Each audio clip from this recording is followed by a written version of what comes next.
सोबत बसूयात आणि मग जोपर्यंत निर्णय होत नाही तोपर्यंत आपण त्याच्यावर राहूया. 100% ठाम राहूया.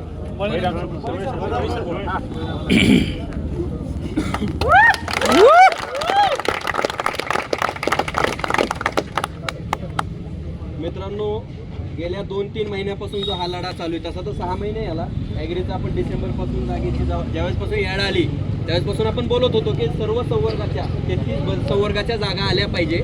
ही सुरुवातीपासून भूमिका होती, पण त्या आल्या नाहीत. आणि त्यानंतर जे काही घडलं, मी आता राजकारणावर बोलत नाही, काही म्हणले आपापल्या पक्षाच्या भूमिका असतात, तर मी इथं सगळ्यांना सांगतो मी आयुष्याची काही वर्ष तुमच्यात राहिलेलो आहे.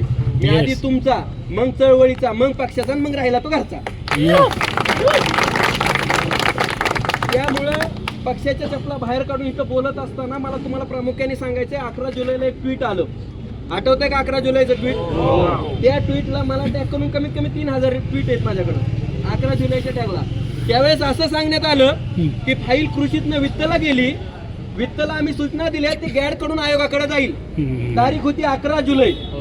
11 जुलैला फाईल आल्यानंतर पोरांनी संभ्रमात होते, पोरांनी सगळी मेहनत केली, आज येतील जागा, उद्या येतील. तो वेळेस ACBC ज्या लिंकचा इश्यू होता तो इश्यू चालू होता. सुदैवाने त्यावेळेस आयोगाने, सरकारने आपल्याला सहकार्य केलं, आम्ही सहकार्य म्हणतोय ताई, आणि ती लिंक ओपन झाली. लिंक ओपन केली त्याच वेळेस त्या जागा ऍड करणं गरजेचं होतं. ह्यात विद्यार्थ्यांची चूक आहे का? नाही, हे सरकारचं आणि आयोगाचं अपयश आहे. ह्यांनी ह्या जागा ऍड केलं नाही.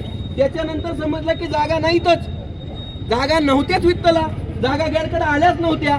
गॅडकडे आल्या नसताना पण वारंवार सांगण्यात आलं की जागा गॅडकडे आम्ही सूचना दिल्या का नाही दिल्या? भाजपच्या आणि सत्ताधारी पक्षाच्या आमदारांनी वारंवार विद्यार्थ्यांचं खोटं बोलून फसवणूक केली. त्याच्यानंतर गणेश गोंडाळ आणि भागवत जोकरे इथं दोघं आहेत.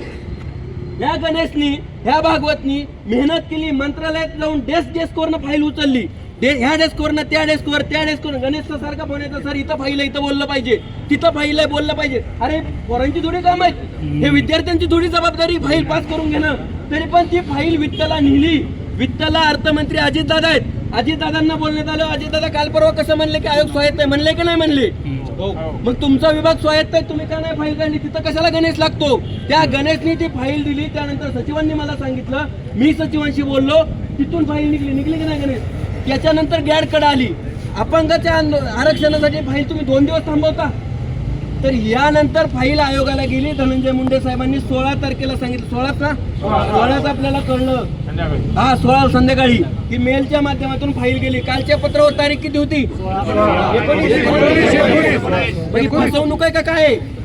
जेवढा आयोग जबाबदार तेवढं सरकार जबाबदार. बरोबर. माझे आता एवढं म्हणणं आहे, लढा आयोगाच्या विरोधात आहे का सरकारच्या विरोधात आहे? नाही, आधी आमच्या न्याय हक्काचा लढा आहे. बरोबर, हीच मुद्दा ठेवा.